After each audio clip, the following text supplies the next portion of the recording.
साल 2025 जो आ रहा है, मैं उन लोगों के लिए बोल रहा हूँ कि वो सबसे खतरनाक साल आ रहा है। आने वाले समय में आप पानी के लिए भी एक एक बूंद के लिए तरसोगे। 6-7 अरब है ना, हम लोग 30-35 करोड़ रह जाएंगे टोटल। और अभी तो रुको, क्लाइमैक्स अभी बाकी। ऐसे वाले मंजर भी लोग देखेंगे कि बारिश जो हो रही है, जल की जगह वो बारिश, पानी की जगह खून उस आसमान से गिर रहा है। आसमान ऐसे फटेंगे आपने कभी देखा नहीं होगा। जो सतयुगी माइंड वाले होंगे वही रहेंगे, जो खाने पीने वाले होंगे सब सियावर रामचंद्र के जमराज के धाम में। सतयुग में वही लोग जाएंगे अध्यात्म को जो प्राप्त है, मतलब वो जो अध्यात्म वाले लोग होंगे ना, वही तो इन सबको खत्म कर देंगे। अपनात्माओं, अब भी कोई नहीं समझ सकता तो 1 साल के बाद फिर आपको समझ में आ जाएगी। वो कैसे आएगी? दुनिया में आगे क्या होने वाला है, आज इसी सवाल पर विस्तार से चर्चा करने के लिए हम आपके बीच कुछ आध्यात्मिक जानकारों के विचार लेकर आए हैं। इन आध्यात्मिक जानकारों में एक तरफ हैं साध्वी नूरी अनंता व कुछ अन्य आध्यात्मिक जानकार, वहीं दूसरी तरफ हैं संत रामपाल जी महाराज। इन आध्यात्मिक जानकारों में किसका ज्ञान उत्तम है? कमेंट करके हमें अपनी राय अवश्य दें। अगर इस चैनल पर आप पहली बार आए हैं तो फटाफट से वीडियो को लाइक और चैनल को सब्सक्राइब जरूर कर दें। तो चलिए वीडियो शुरू करते हैं। अभी माता जी का कुछ ऐसा संदेश है जो आगे कुछ होने वाला है? बिल्कुल, आगे बहुत कुछ, यही इसीलिए तो कहा ना। अभी मैं एक छोटे सी बात बताती हूँ। अभी कल परसों एक किसी रील देखी मैंने, वहीं कुंभ की है। बहुत सारा वो दलदल की तरह कीचड़ सा था, वहाँ से मतलब कुछ लोग ऐसे घुटनों के बल ऐसे खींच खींच के उनको ला रहे थे, लेकिन वो चल ही नहीं पा रहे थे। तो उसको आप लोग वो घटना को ऐसे ही मत लीजिएगा। आने वाले समय में ऐसी बड़ी बड़ी घटना होगी जहाँ से मतलब निकलना क्या, मतलब क्या ही मतलब होगा। मतलब ऐसा भी हो जाता है कि देख मैं कितनी सारी रील्स देखकर मैं कई बार शाम को बैठती हूँ, देखती, पूरा दिन तो मुझे समय नहीं मिलता है फ़ोन चलाने का। शाम को थोड़ी देर ऐसी वहाँ की सब रील देखती हूँ तो मैं खुद मतलब मेरे आंसू निकल आते हैं, मैं रोने लग जाती हूँ ऐसी ये सब रील्स देखकर। वहाँ पर क्या क्या हुआ, जैसे अभी एक लड़की बता रही थी कि लोग पानी के लिए तरस रहे थे, उन्होंने वो गंगा ले ऐसे फेंका कि किसी के मुंह में एक बूंद ही चले जाए। तो इस मैसेज को समझिएगा कि मतलब आने वाले समय में आप पानी के लिए भी एक एक बूंद के लिए तरसोगे। ये सिर्फ एक वो घटना मत लग लीजिएगा कि वो कुंभ में ये घटना हुई है और क्योंकि ऐसे हुआ तो उन्होंने, ये एक आने वाले समय के लिए संदेश है कि आप लोग एक एक बूंद पानी के लिए भी तरसने वाले हो। ये मतलब बहुत, मतलब ये मंजर जो ना, मैं देखिए ये बात मैं इसलिए कह रही हूँ कि ये सारी पिक्चर मेरी आंखों के सामने, ये सब चीज़ें महादेव महाकाली ने सब कुछ मुझे दिखाया हुआ है। एक एक घटना कैसे होनी है, क्या कैसे, मान लीजिए बारिश हो रही है ना, तो बारिश भी खून की बारिश, मतलब ऐसे वाले मंजर भी लोग देखेंगे कि बारिश जो हो रही है, जल की जगह वो बारिश, पानी की जगह खून उस आसमान से गिर रहा है। नदियाँ जो है वो खून में पलट रही है। लोग जो है एक दूसरे को मार रहे हैं, एक दूसरे को काट रहे हैं, लोग एक दूसरे का मांस खा रहे हैं। मतलब ऐसी ऐसी घटनाएं सारी, ऐसे फिल्म जैसे कहते हैं ना कि रूम में एक LCD लगा हुआ है, TV लगा हुआ है और मेरे सामने एक TV पर पूरी घटनाएं चल रही है। ऐसे ऐसे करके एंटायर जो मेरी यात्रा रही है, जो मुझे महादेव ने कहा है कि ये चीज़ें ऐसे होनी है, ये ऐसे होनी है, ये परिवर्तन हो चल का दौर है, इसमें ऐसे लोगों को इस चीज़ों से गुजरना पड़ेगा, ऐसे गुजरना पड़ेगा। कई बार तो मैं ऐसा भी हो जाती हूँ कि ठीक है ऐसा होना है ना, तो आप मुझे मत दिखाओ, ऐसा कर दो, मुझे मत दिखाओ। मेरी महादेव के साथ, महाकाली के साथ, उस जो सुप्रीम एनर्जी है उसके साथ ये भी चर्चा होती है कि ठीक है ऐसा कर दो, लेकिन मुझे मत दिखाओ। मुझे क्यों दिखा रहे हो? मुझे भी तो दर्द हो रहा है। मैं एक इंसान के नाते मेरा भी तो मतलब किसी टाइम, कई बार तो ऐसा होता है जब मैं ऐसी चीज़ें देखती हूँ ना, स्क्रीन दिखाया जाता है मुझे ध्यान में, तो मैं कई दिन मतलब मैं उसको देखने के बाद कई दिन मैं खाना छोड़ देती हूँ। मुझे रात को नींद नहीं आती है, सिर्फ इस दुख के, मैं आम जनता के लिए मतलब सोचकर मैं दुखी हो जाती हूँ कि अगर मुझे सिर्फ देखकर इतना दर्द हो रहा है तो जब ये घटना होगी, जब लोग इस घटना से गुजरेंगे तो वो मंजर कैसा होगा। अच्छा माता जी, जो आप देखती हैं, अगर बात करें जैसे ऐसे स्वप्न में देखती हैं कि या ऐसे मतलब आंख बंद करने के बाद प्रत्यक्ष आपको जो देख पाती हैं, ये वही चीज़ है? मैं कई बार ध्यान, मतलब मुझे जैसे मैं ध्यान के लिए भी ना, मुझे इशारा किया जाता है कि अभी तुम्हें बैठना है। मैं अगर मान लीजिए भीड़ में चल रही हूँ ना, तो मुझे पता चल जाता है, मुझे इशारा कर दिया गया, मैं वहीं कहीं जगह बनाकर साइड में होकर बैठ जाऊँगी। मतलब जा तो नींद ध्यान में जब मैं मतलब सोने जाती हूँ, मेरे सामने एक बड़ा सा एलसीडी ऐसे खुल जाता है, टीवी खुल जाता है मेरे ध्यान में, और टीवी पे पूरी फिल्म जो है ऐसे ऐसे पूरी फिल्म चलने लग जाती है, संसार की पूरी रचना पूरी, हाँ पूरी रचना दिखने लग जाती है सारी। मतलब आप ये देख लिए, जैसे मैंने कहा ना कि अगर आप मेरा चैनल देखोगे ना, फेसबुक, इंस्टाग्राम आदि, पराशक्ति नूर अनंता के नाम से है, यूट्यूब उस पर भी, उन पे आप मेरी पोस्ट देखोगे ना, तो आप मेरी पोस्ट से अंदाज़ा लगा सकते हो कि मैंने आने वाले समय के लिए वहाँ पर डी कोड करके, मतलब उस कोडिंग वर्ड में क्या क्या मैसेज दिए हैं, आप उसके लिए आप समझ सकते हो मेरी पोस्टों को। अच्छा माता जी, एक सवाल और कि अभी महाकुंभ अगर बात करें 20 से 25 दिन बचा है, क्या शांतिपूर्वक महाकुंभ अभी बीत जाएगा? नहीं, शांति तो नहीं है यहाँ, तो अंदर खाते ही एक्चुअली आप दिख नहीं रहा है, लेकिन यहाँ अंदर खाते वहाँ पे बहुत कुछ हो रहा है बाबाओं के आपस में ही, मतलब वहाँ पे पार्टियाँ बट गई हैं। फिल्म बाबाओं की पार्टी आपस में, मतलब ये सब 2 भागों में बल गए होंगे, 4 भागों में बढ़ गए होंगे, 5 भागों में बढ़ गए होंगे, एक दूसरे के दुश्मन बन गए होंगे। कोई अपने आप को बड़ा सोच रहा होगा, कोई दूसरे को छोटा साबित करने की सोच रहा होगा। तो ये सब चीज़ें तो तैयार हो गई है। तो जैसे मैंने कहा था कि इस बार सब वहाँ से तैयार होके निकलेंगे, सब कुंभ से ना, सब कोई नया ज्ञान को प्राप्त होके निकलेगा, कोई तो अपने वो अहंकार के साथ निकलेगा, कोई तो मैं के साथ निकलेगा, कोई सोचेगा अब ये क्या हो गया, मुझे उसको छोटा दिखाना है, मुझे उससे बड़ा बनना है। सब इस तरह से कुंभ से निकलेंगे, तैयार होकर निकलेंगे। जो आपने एक बात और कही थी कि ये आखिरी कुंभ है, क्या सच में ये आखिरी कुंभ है? ये बिल्कुल आखिरी कुंभ है। लोगों का मतलब ना, लोगों का क्या, जब ये ज्ञानी कुंभ, मतलब क्या, जब वो ज्ञान ही खत्म हो जाएगा इस धरती से, वो लुप्त ही हो जाएगा, तो फिर कुंभ किस बात का हुआ? अपने आप में हर इंसान कुंभ हो जाएगा। आप देखते जाइए क्या क्या होता है। ये बहुत ही मतलब वैसे तो ये बहुत ही एक मतलब दर्दनाक स्टोरी भी बनने वाली है आने वाले समय के लिए, और बहुत इंटरेस्टिंग भी है ये। क्यों?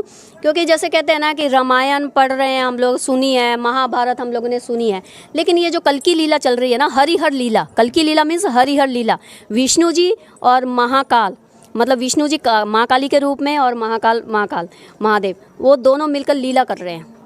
तो ये लीला तो आम जनता सब विटनेस कर रही है, आंखों के सामने चल रही है। पूरी दुनिया में ये लीला चल रही है, सिर्फ भारत में नहीं, पूरी दुनिया इस लीला की चपेट में आ चुका है। हर चीज़ को एक मैसेज की तरह लिया, बिना मतलब इस वक्त कोई घटना नहीं घट रही है, इसको आम घटनाओं की तरह कोई भी घटना जो भी चल रही है ना इस वक्त धरती पर, पूरी दुनिया में, सिर्फ यहाँ तो आप लोग कुंभ की तरफ सबका ध्यान लगा हुआ है ना, आप लोगों को पता नहीं है और कंट्री में क्या क्या हो रहा है। उधर भी फिल्म चल रही है बहुत, उधर भी फिल्म चल रही है बहुत। तो सब चीज़ें जो चल रही है ना, सब उस हरिहर लीला चल रही है, लीला चल रही है, तांडव चल रहा है, सब तरफ खेला चल रहा है। माता जी, एक और आखिरी सवाल रहेगा मेरा। सतयुग की रचना जो आप बता रहे हैं कि सतयुग की रचना हो गई है और कलयुग समाप्ति की तरफ है, अभी जैसे कलयुग में कलिकाल फैल रहे हैं, उस पर क्या कुछ कहेंगे कि सतयुग कहाँ तक पहुँचा है, कलयुग कब ख़त्म हो जाए? देखिए, ये प्रोसेस बहुत तेज़ी से चल रहा है, मतलब इतने मल्टीटास्क, कल की अवतार जो है ना, एक ही काम पर फोकस नहीं है उनका, मल्टी काम्स एक ही साथ चल रहे हैं उनके, मतलब फुर्सत नहीं है, ऐसा समझ लीजिए। एक तरफ कलयुग जो है वो ख़त्म हो रहा है, दूसरी तरफ साथ साथ सतयुग जो है उसकी स्थापना हो रही है। एक तरफ ये कलयुगी लोग, जैसे अभी बताया, सब लोग आपस में लड़ेंगे मरेंगे, सब धर्म वरम बाबा हिंदू विंदू सब लोग आपस में लड़ेंगे, हिंदू भी लड़ेंगे आपस में, ठीक है ना। उसके बाद में ये सब लास्ट में लड़ के जब इनको किसी एक को समझ में आएगा ना, भाई हम जो लड़ रहे हैं ना, हम तो सब एक हैं, हाँ सब एक हैं, वो जब एक वाली स्थिति आएगी ना, तो वहाँ पर आप समझ लो सब जो सतयुग में वही लोग जाएंगे अध्यात्म को जो प्राप्त है। मतलब सतयुग लड़ेगा, मतलब क्या, वो जो अध्यात्म वाले लोग होंगे ना, वही तो इन सबको ख़त्म कर देंगे। हाँ, ये अपने आप ऐसे ही मर जाएंगे। ख़त्म मतलब क्या, ऐसे थोड़ी कि किसी को चोट पहुंचानी है, कोई किसी को हाथ भी नहीं लगाएगा, लेकिन वो परमात्मा का खेला ही ऐसा होगा कि कोई हादसा हो जाएगा, कोई सुनामी आ गई, कोई बाढ़ आ गया, कोई एक्सीडेंट हो गया, ऐसे करके होना है। कोई किसी को पता भी नहीं चलेगा कौन सी घटना कैसे हो गई। दोस्तों, अभी आपने सुने इन आध्यात्मिक जानकारों के विचार। आइए अब सुनते हैं संत रामपाल जी महाराज के आध्यात्मिक विचार। पुण्यात्माओं, अब भी कोई नहीं समझ सकता तो 1 साल के बाद फिर आप पर समझ में आ जाएगी। वो कैसे आएगी अभी दिखाता हूँ। अब हम आपको ले चलते हैं इसी कबीर सागर के एक अनमोल और खजाना हाथ लगे अपने। 171 पृष्ठ है, समसम वेद बोध, और ये वही बोध सागर खंड है। इसका अध्याय है समसम वेद बोध, 171 पृष्ठ पे। यहाँ क्या 171 पृष्ठ पे, 170 से थोड़ा सा पढ़ेंगे हम यहाँ से नीचे से। सत कबीर वचन यानी परमात्मा के वचन कबीर साहब बोल रहे हैं सारी, बस इतना ही काफी है। अब देखो ये यहाँ आगे हम 171 पर यहाँ कहा परमात्मा ने 5 सहंस 5 और 500 5500 5 सहंस 5 सहंस माने 5000 और 500 यानी 5500 जब कलयुग बीत जाए महापुरुष फरमान तब जग तारण को आए।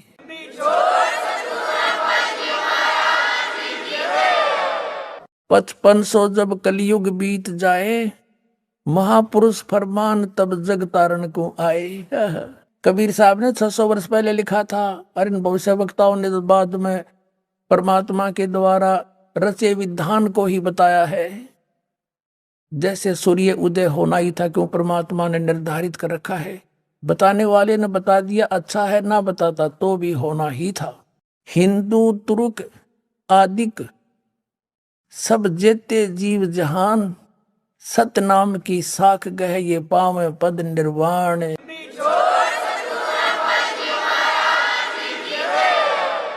हिंदू तुर्क यानी हिंदू मुसलमान और आदिक शब्द इसलिए लिखा परमात्मा ने, काल और भी बिगाड़ेगा मेरे बच्चों को, कई मजहब बनावेगा। आदि जितने भी धर्म हैं और जितने जीव जहान जो सतनाम की साख गहे वो पावे पद निर्वाण, वो मोक्ष पद को प्राप्त होंगे जहां जाने के बाद फिर लौट कर नहीं आते। अब कैसे होगा वो सब पंथ मिटा के एक पंथ चलावे, वो कैसे मिटेंगे। यथा सरितगण आप ही मिले सिंधु में धाये। सरितगण माने दरिया नदियां अपने आप दौड़कर सिंधु में जाकर मिलकर एक हो जाती हैं। ऐसे सत्सुकृत के मध्य उस सच्चे पंथ के मध्य तिमी माने उस प्रकार सभी पंथ समाये।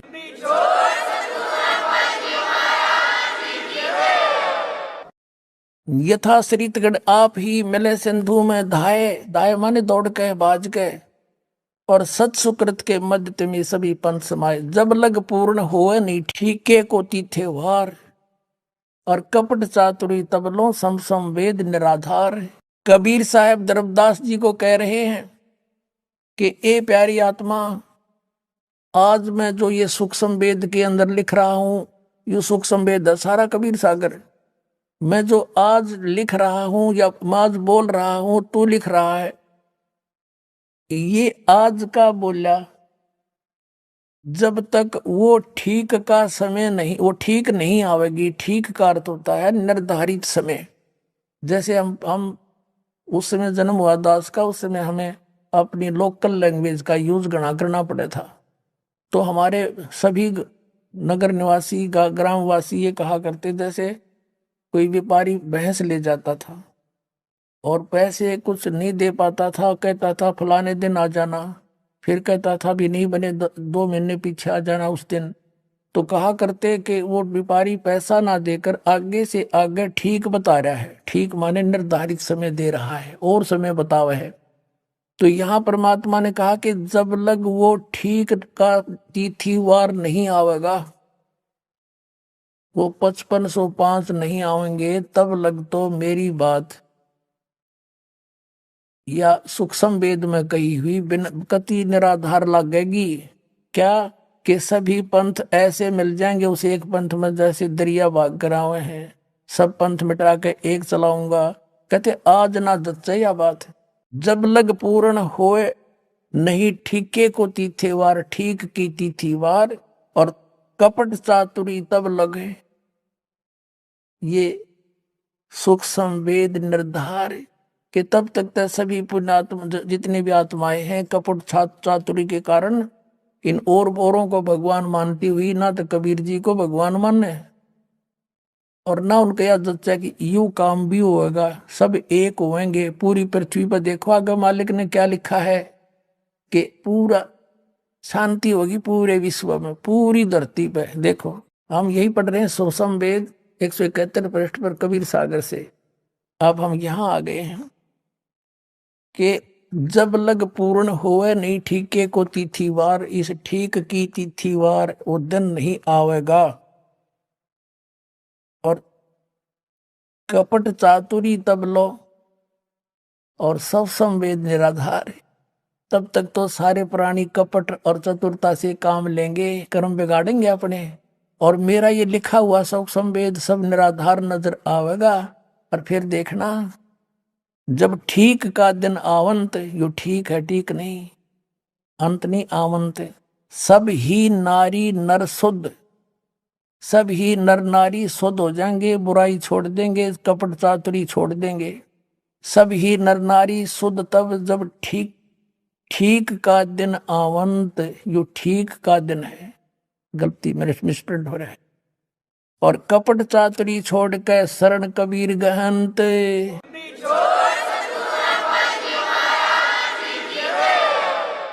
सब कपट चातुरता छोड़ के परमात्मा मेरी शरण में आ जाएंगे, कबीर जी की शरण में आ जाएंगे। और एक अनेक हब गए, अनेक मजहब धर्म बन गए, मेरे बच्चों के अलग अलग बट गए। और पुनः अनेक हो एक, हंस चले सतलोक को सब सत नाम की टेक।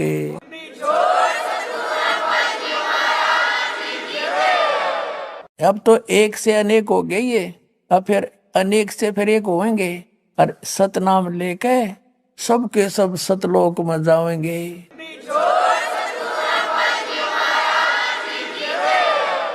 फिर क्या बताते हैं, घर घर बोध विचार हो और दुर्मति दूर बहाए। परमात्मा कहते हैं मेरे ज्ञान का, बोध माने ज्ञान, मेरे ज्ञान का घर घर में चर्चा चलेगी, सबकी दुर्मति दूर हो जाएगी, खेचा तानी नहीं रहेगी। एक दूसरे में लूटा खसोटी, मिलावट करना, सास बहू की लड़ाई, आपस में छोटी छोटी बातों पर झगड़ा करना, कहता ये सब समाप्त हो जाएंगे, दुर्मति दूर हो जाएंगी। और कलयुग में एक होकर सब बरतें सहज सुभाए। फिर कहा कि कहाँ उग्र का शूद्र हो, हर सभी की भव भीड़, चाहे डाकू चोर लुटेरे हो, चाहे छोटे बड़ी जात हो। और कहते हैं सो समान समदृष्टि हो, सब एक समान दृष्टि हो जाएंगे। वो संत जो होगा वो एक समान दृष्टि का होगा, वो समर्थ सत कबीर।